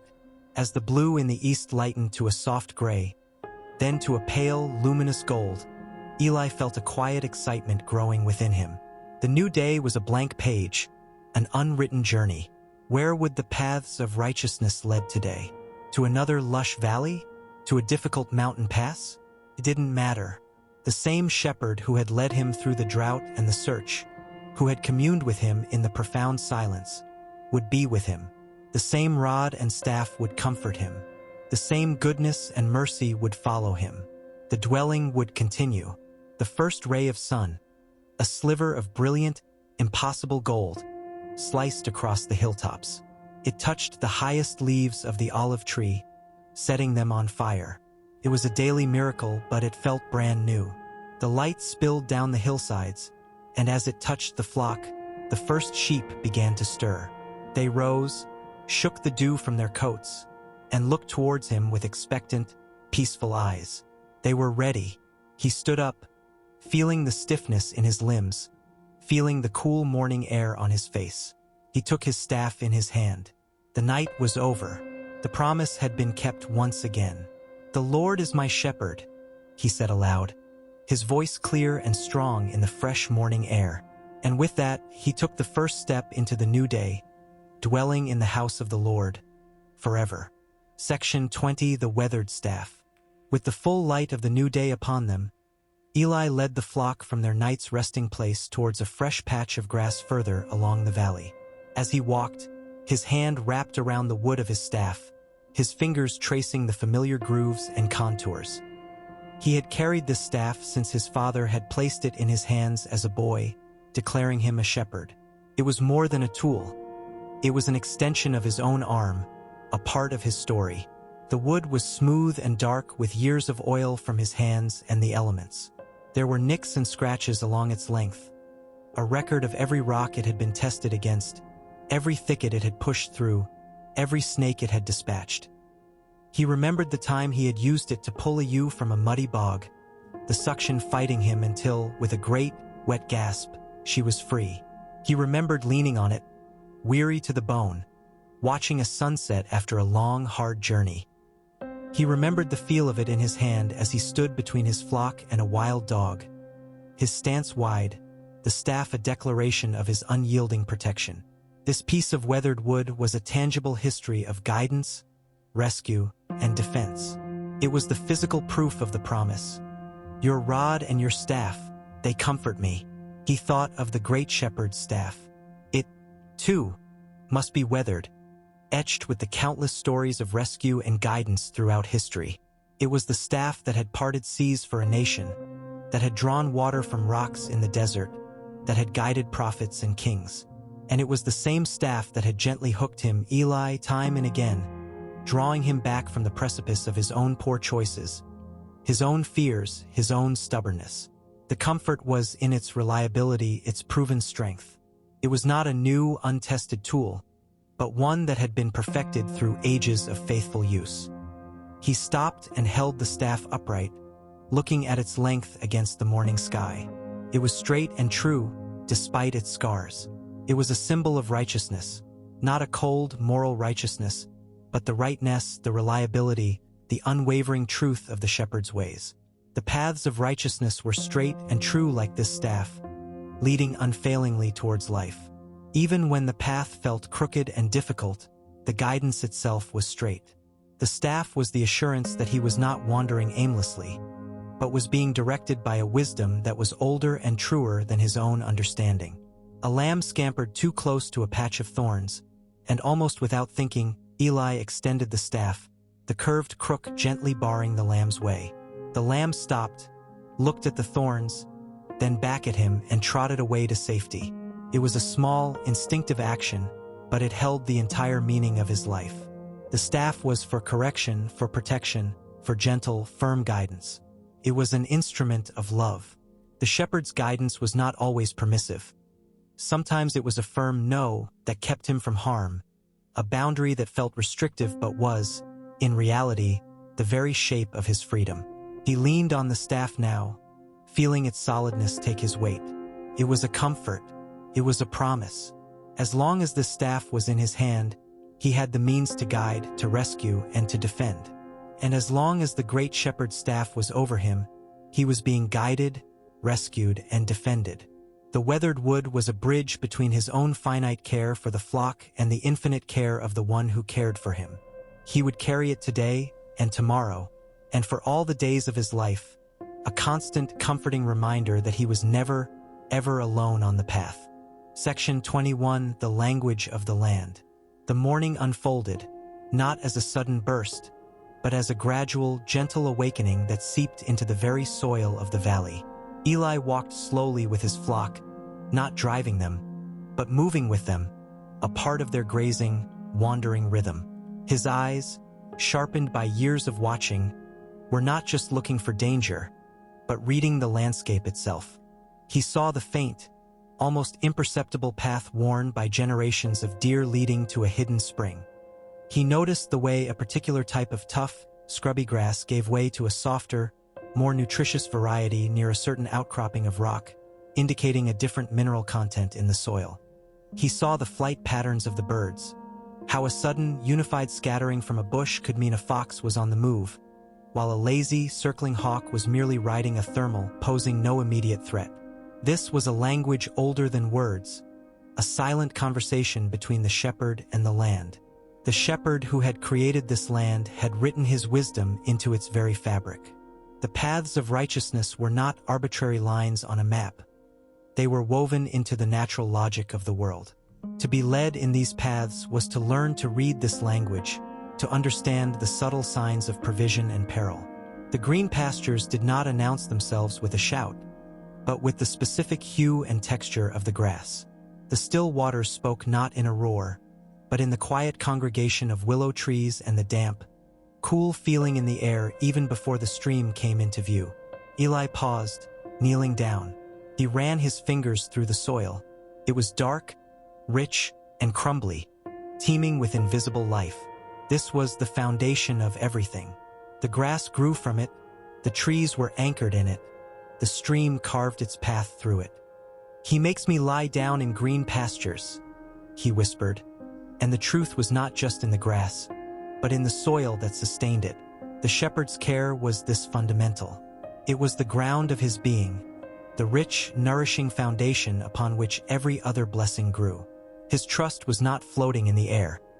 It was rooted in this tangible, reliable goodness, this earth that faithfully brought forth life season after season. He looked at a large, ancient oak tree at the valley's edge.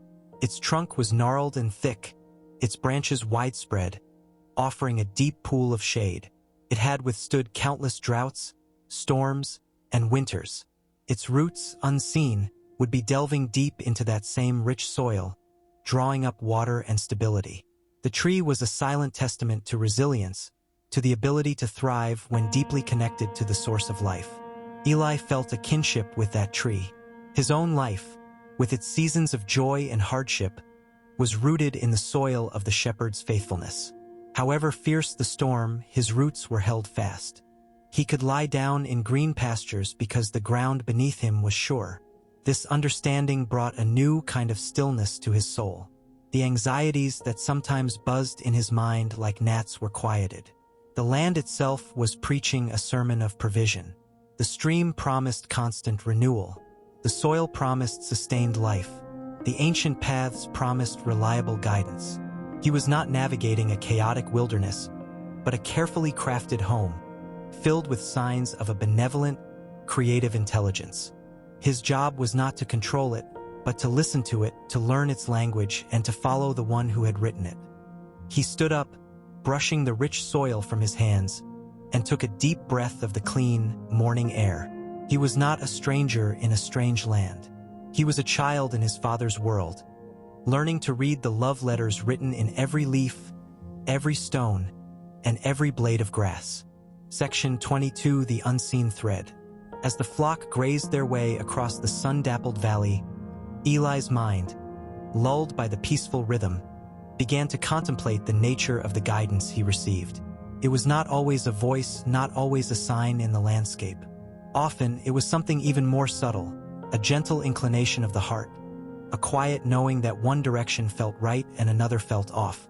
It was an unseen thread, a silken line of connection that ran from his heart back to the heart of the shepherd, tugging him gently this way or that. He thought of the decision to come to this specific valley. There had been other options, other paths that looked just as promising on the surface. But something, a deep internal resonance, had drawn him here. It was the same feeling that had warned him away from a seemingly pleasant canyon the previous spring. A canyon he later heard had been hit by a flash flood. It was the same feeling that had stirred him from a deep sleep moments before the jackals had called in the night. This thread was the most intimate form of the rod and staff. It was not an external correction, but an internal compass, calibrated by trust and tuned by relationship. This was the essence of "He leads me." The shepherd was not a distant commander shouting orders from a hilltop. He was a present guide, walking beside him, his influence woven into the very fabric of Eli's own thoughts and intuitions. The more Eli learned to trust this gentle tug, the more seamless the guidance became.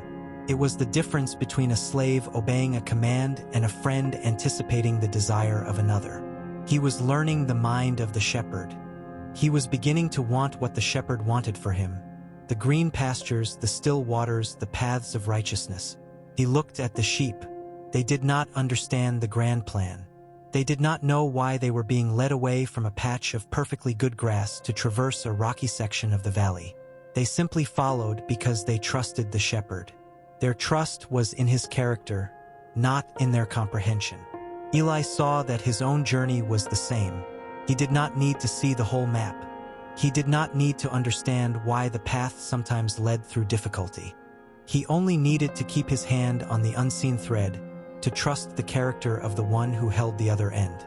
The thread was always there, even when he couldn't feel it.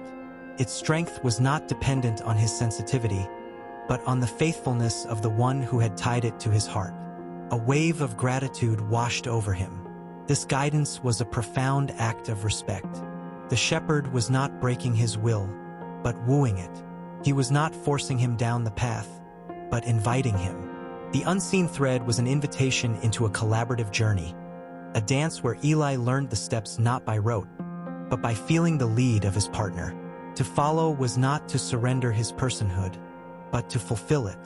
He was most truly himself when he was walking in sync with this divine rhythm. The promise of goodness and mercy was, therefore, not just a promise of external circumstances, but a promise of this ever-deepening, ever-sweetening connection. The thread would never break. It would lead him, pull him, and sometimes carry him all the way home. Section 23, The Gift of the Moment. The sun reached its zenith, holding the valley in a warm, bright embrace. The flock, their morning hunger satisfied, began to settle into their midday rest. Some found shade under the scattered trees. Others simply lay down in the sun, their woolly sides rising and falling in a slow, peaceful rhythm. The urgency of the morning's grazing was gone, replaced by a luxurious, unhurried stillness. Eli, too, yielded to the hour. He found a soft spot of grass near the stream and sat down, not with a plan to do anything, but simply to be. He watched a dragonfly, its body a shimmering jewel of blue and green, hover over the water, its wings a transparent blur. It darted left, then right, then hung motionless again, living entirely in the present moment. It had no storehouse for the past, no anxiety for the future. Simply was. Eli felt a calling to that same presence. The shepherd's provision was a present tense provision. The Lord is my shepherd. Not was, not will be. The green pastures were now. The still waters were now. The restoration of the soul was happening now, in this very breath. He let his senses drink in the moment. The feel of the cool earth beneath him, the sound of the water, a constant, soothing whisper, the scent of warm grass and damp soil, the sight of his flock, safe and content. This was the prepared table. This was the overflowing cup. To dwell in the house of the Lord was to dwell in the eternal now of his care. All his worries about tomorrow, where they would go, what they would eat, what dangers they might face, were an illusion, a refusal of the gift that was being offered in this very moment. The shepherd had given him this day, this hour, this perfect, peaceful moment. To miss it by being lost in the future was a kind of ingratitude. He thought of the lost lamb. The anxiety of that search had been a terrible burden. But even in that, the guidance and the strength had been given moment by moment. The shepherd had not given him the entire rescue plan at once. He had given him the next step and then the next. The promise was not that he would be shown the whole journey, but that he would be given the grace for each moment of it. This moment required only rest, and so he would rest, fully and completely, receiving it as the gift it was. He lay back on the grass, his hands behind his head, and closed his eyes. He wasn't sleeping, but he was resting his body, his mind, and his spirit. He released his grip on the need to manage, to plan, to control. He was just a sheep in the flock of the Good Shepherd, and in this moment, his only job was to receive the care being so lavishly provided. The sun warmed his closed eyelids. The sounds of the valley became a lullaby. The goodness and mercy were not chasing him. They were resting upon him, a gentle, weightless blanket of peace. He was not striving to reach a state of rest. He was in it. He was dwelling in it. And in this perfect, present-tense gift of a moment, he lacked nothing. Section 24, The Fierce Love. A sudden, sharp cry from a hawk high above pierced the afternoon calm. It was a predatory sound, a screech that spoke of keen eyes and talons. Instantly, the flock reacted. Heads shot up, bodies tensed.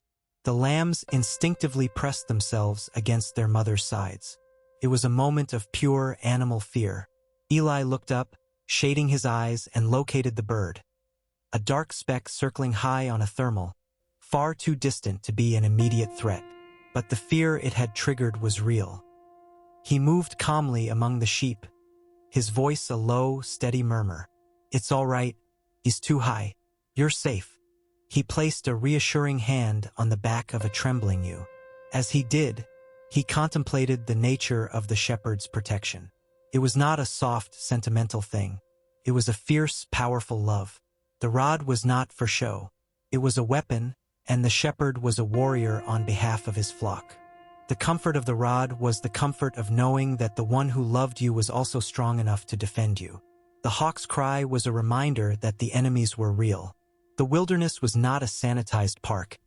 It was a place where life and death coexisted. The presence of my enemies was not a metaphor. The shadowed valley held real shadows. The shepherd's promise was not to remove all danger, but to be his shield and defender within it. This was a love that would fight for him, a love that would stand in the gap, a love that, as the ancient songs said, was as strong as death, its jealousy unyielding as the grave. It was a consuming fire. This fierce love was part of the goodness. It was good that the shepherd was not merely a gentle guide, but a mighty protector. It was good that his mercy was not a weak indulgence, but a powerful, saving force. The same love that gently led him to still waters was the love that would shatter the jaws of the predators that sought to devour him. Eli looked at his own rod, the heavy club at his belt. He knew how to use it. He had used it before, and he knew, with a bone-deep certainty, that the great shepherd's rod was infinitely more powerful. No enemy, whether physical, spiritual, or emotional, could ultimately prevail against that fierce, protective love. The hawk, finding no opportunity, drifted away on the wind, its cry fading. The flock slowly relaxed. The moment of fear passed, but it left a residue of solemn gratitude in Eli's heart. His peace was not naive. It was a peace that had looked danger in the eye and knew the one who stood between it and him. The dwelling in the house of the Lord was a dwelling within a fortress. The walls were not made of stone, but of a love that was fiercer than any army, more relentless than any enemy. He could lie down in green pastures not because there were no wolves in the world, but because the shepherd with the rod was watching over him. And that was a comfort deeper than any he had ever known. Section 25 of 30, The Whisper of Forever. As the afternoon began its slow, golden decline towards evening, Eli felt a shift within himself. The vibrant, sensory experiences of the day, the feel of the soil, the guidance of the unseen thread, the gift of the present moment, the assurance of fierce love, began to coalesce into a single, overwhelming realization. This was not just for today. This was not just for the season of green pastures or the crisis of the shadowed valley. This was the shape of eternity. "And I will dwell in the house of the Lord forever." The words returned to him, but now they were not a line in a poem or a hope for the future. They were the conclusion of a logical, experiential argument. The shepherd's care was so fundamental, so woven into the fabric of existence, so personal and relentless, that it was impossible to conceive of it ever ending. The relationship was not a means to an end. It was the end itself. The house was not a destination to be reached after death. It was the reality of being in the shepherd's presence, and that reality was eternal. He looked at the stream, flowing endlessly from its hidden source. It was a picture of this eternal life. The water he drank today was not the same water that had flowed yesterday. Yet the stream was constant. The forms of his life would change, the pastures, the challenges, the seasons of his body, but the essential relationship, the source of life itself, would never change. It would simply flow on, from one age to the next, an everlasting stream of goodness and mercy. He thought of the stars that would soon appear, the same stars that had witnessed Abraham and David and would witness generations yet unborn.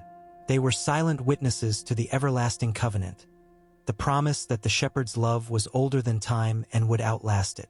To dwell in the house of the Lord forever was to be gathered into this eternal story, to become a part of the great, cosmic narrative of redemption and love that the stars themselves sang about. A profound peace, different from the restful peace of noon or the vigilant peace of the night, settled upon him. It was the peace of forever. It was the end of all existential fear. There was no more what if. What if I fail? What if I get lost? What if the shepherd abandons me? The promise of forever answered all of it. His place in the flock was secure. His name was known. His path was guided. His home was established. It was a done deal, sealed not by his own feeble hold on the shepherd, but by the shepherd's fierce, unbreakable hold on him.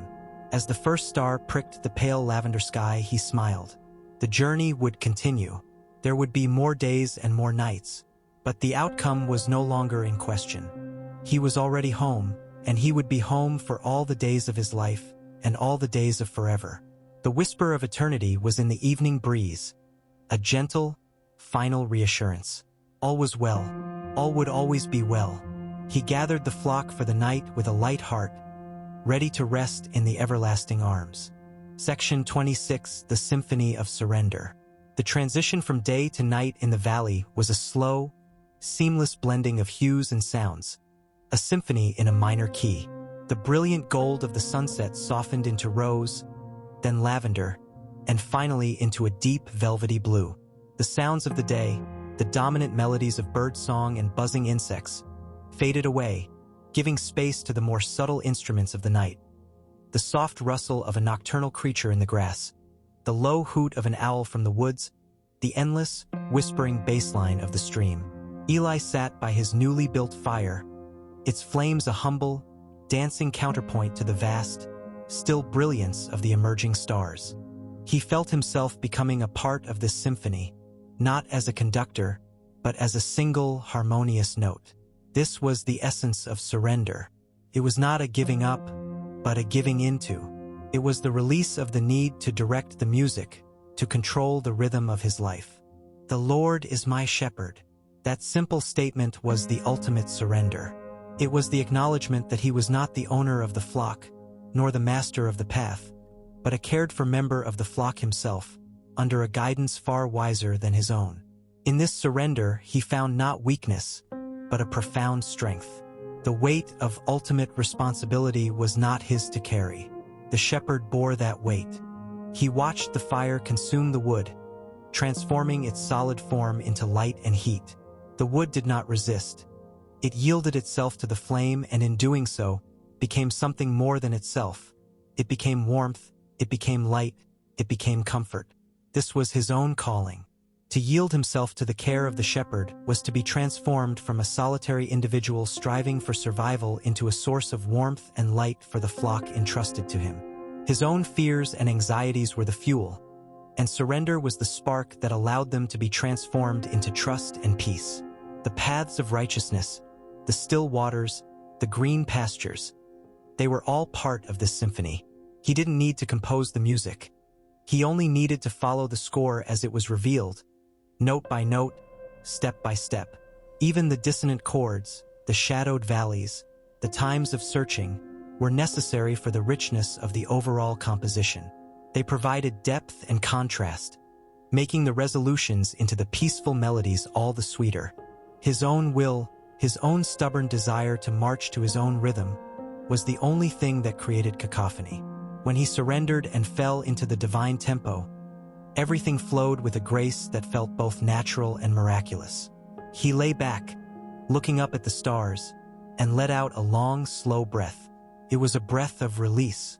He surrendered the day, its small triumphs and its minor worries. He surrendered the night, its unknowns and its potential dangers. He surrendered the future, all the tomorrows that were not his to hold. He simply was here and now, a note in the great symphony of the shepherd's care. The rod and the staff were the conductor's baton, and his trust was the music. It was the most peaceful feeling in the world. To be led was to be free. To surrender was to be truly, wholly alive. The symphony played on, and he, at last, was listening. Section 27, The Tapestry of Trust. In the quiet heart of the night, Eli's mind, freed from the day's immediate concerns, began to wander back through the tapestry of his life. He saw not just isolated events, but the threads that connected them. The seemingly random decision to take a different path one spring that led him to discover a new, untouched meadow. The sudden storm that forced him to take shelter in a cave, where he found a lost and injured hiker whom he was able to help. The time of drought that taught him to find water in hidden crevices. The loss of a beloved old you that opened his heart to a deeper compassion for the vulnerability of all life. Each event, both joyful and painful, was a colored thread. At the time, many had seemed dark, tangled, and meaningless. He had questioned the shepherd's guidance, wondering why the path had to be so difficult, why loss had to be a part of the story. But now, looking back from the peaceful vantage point of this valley, he began to see the pattern. The dark threads were not mistakes. They were essential for providing depth and contrast, making the golden threads of joy and provision shine all the brighter. They were what gave the tapestry its strength and its profound beauty. This was the goodness and mercy that had followed him all the days of his life. It was not that every day had been objectively good, but that a goodness, a purposeful, redemptive grace, had been following him, weaving even the difficult moments into a larger, beautiful story. The shepherd, the master weaver, had never dropped a single thread. Nothing had been wasted. The fear he felt in the shadowed valley had deepened his capacity for courage. The thirst of the drought had made the taste of water all the sweeter. The search for the lost lamb had multiplied his joy. He thought of the promises he had clung to, sometimes by a thread. They had felt fragile then, like a single, thin strand. But now he saw that his trust, however feeble, had been the very thing that held him to the loom. His trust was the needle through which the divine weaver pulled each thread, anchoring it into the growing masterpiece of his life. The tapestry was not yet complete. The loom was still at work, but he could now trust the pattern, even for the threads yet to be woven.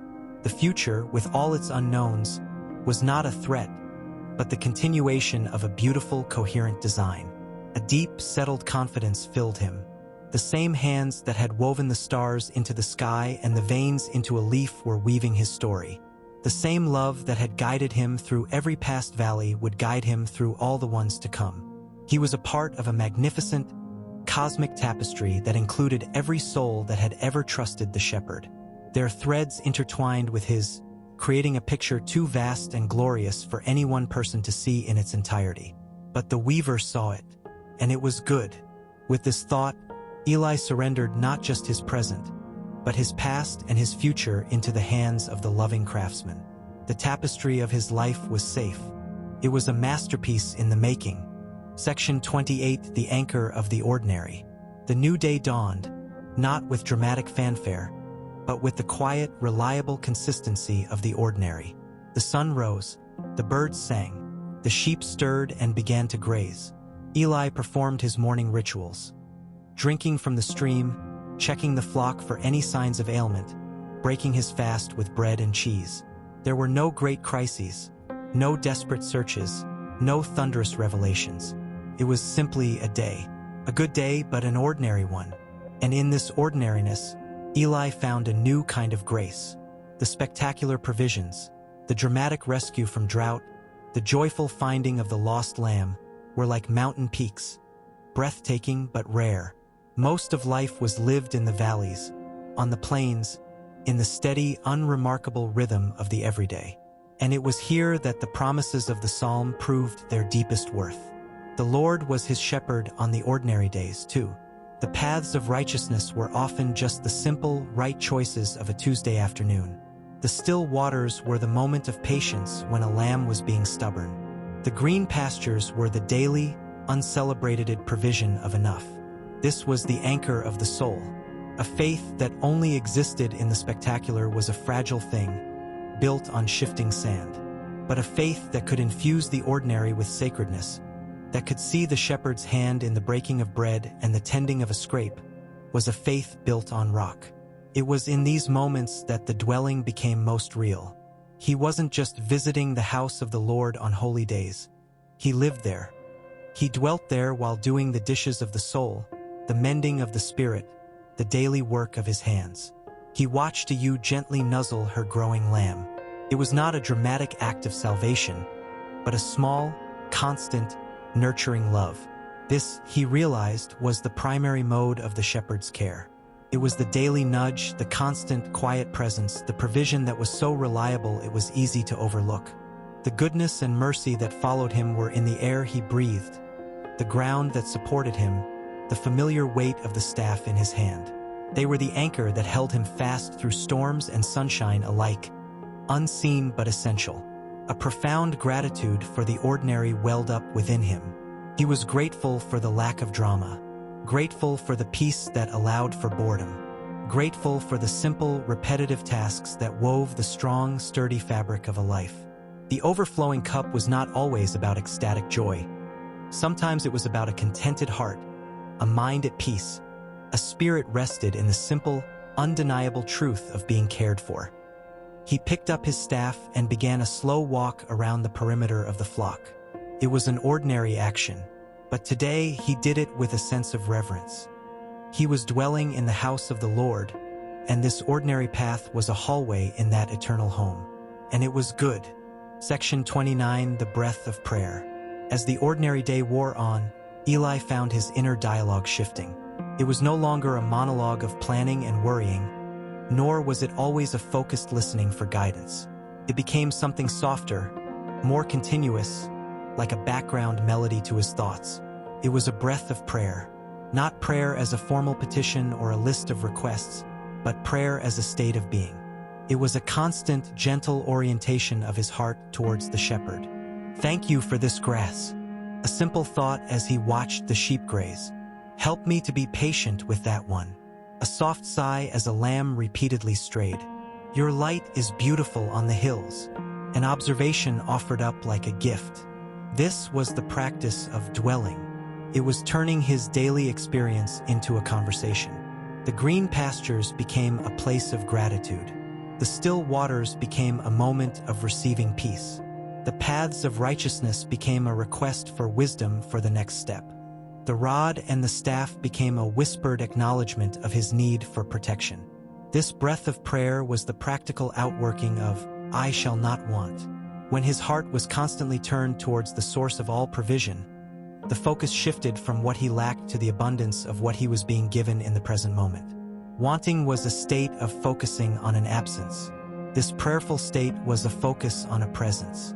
It was the ultimate cure for the soul's restlessness. He thought of his own breathing, an involuntary, essential rhythm that sustained his physical life. This breath of prayer was meant to be the same for his spiritual life, an involuntary, essential rhythm of connection that sustained his soul. In with a receipt of grace, out with a release of trust. It didn't require special words or a specific posture. Could happen while he was walking, working, resting. It was the unceasing prayer the ancient teachers spoke of, the practice of becoming aware that every moment was lived in the divine presence. As he sat by the stream in the late afternoon, he let this breath of prayer flow through him without effort. He wasn't asking for anything. He wasn't saying anything. He was just being present with the presence. The sound of the water was a prayer. The warmth of the sun was a prayer. The trust of the flock was a prayer. And his own silent, attentive heart was the simplest prayer of all. In this space, the distinction between prayer and life dissolved. His entire life became a prayer, a lived psalm. The house of the Lord was not a place he visited to pray. His very existence within that house was the prayer. and in that eternal, prayerful communion, he lacked nothing. Section 30, the end that is a beginning. The final sunset of our story arrived, painting the sky in a spectacle of silent grandeur. It was a sunset that seemed to summarize all the colors of the journey. The fierce gold of the noonday sun, the peaceful lavender of the twilight, the deep, faithful blue of the night, all blazing together in a final, glorious hymn of light. Eli stood watching it, his flock settled and secure behind him. He felt a strange and beautiful sensation, the feeling of a journey completing itself, not by arriving at a final brick-and-mortar destination, but by the journey itself becoming the home. He had learned that the Lord was his shepherd not just in theory, but in the gritty reality of dust and thirst, in the tender joy of a rescued lamb, in the silent terror of the night, and in the profound peace of an ordinary afternoon. He had learned that he lacked nothing, not because he possessed everything, but because he was possessed by a love that was everything. The green pastures and still waters were not just places on a map, but states of the soul accessible from any path, in any valley. The paths of righteousness had led him in a great, widening circle, not to a dead end, but back to the starting point with new eyes. The starting point was always and had always been the love of the shepherd. The valley of the shadow had taught him that the darkness was not to be feared, for the shepherd was there, his rod and staff a comfort not in spite of the danger, but because of it. The table prepared in the presence of enemies was the daily feast of grace that could be tasted even when fear was knocking at the door. His head had been anointed with the oil of a belonging that could not be revoked. His cup overflowed with a joy that was not dependent on circumstance. Goodness and mercy had indeed followed him, like two faithful dogs, their presence a constant even when he was too distracted to notice. And dwelling in the house of the Lord, it had become as natural as breathing. It was the awareness that he was always already home. The last sliver of sun dipped below the horizon, and the first stars appeared. The end of the day was not an end at all, but a transition. It was a beginning of the night's rest, which would be a beginning of a new day's journey tomorrow. The psalm was complete, but its music was not over. It would play on in the rhythm of his heart, in the trust of his steps, for all the days of his life. Eli turned from the darkened horizon and looked at his flock, their woolly forms soft and gray in the twilight. He smiled. He took up his staff not as a tool for a journey ahead, but as a symbol of the journey he was already on. The Lord was his shepherd. He shall not want. He turned and walked slowly back towards the flock, towards the small, cheerful fire he would build, towards the night of rest under the watchful stars. The story was over, but the dwelling had just begun.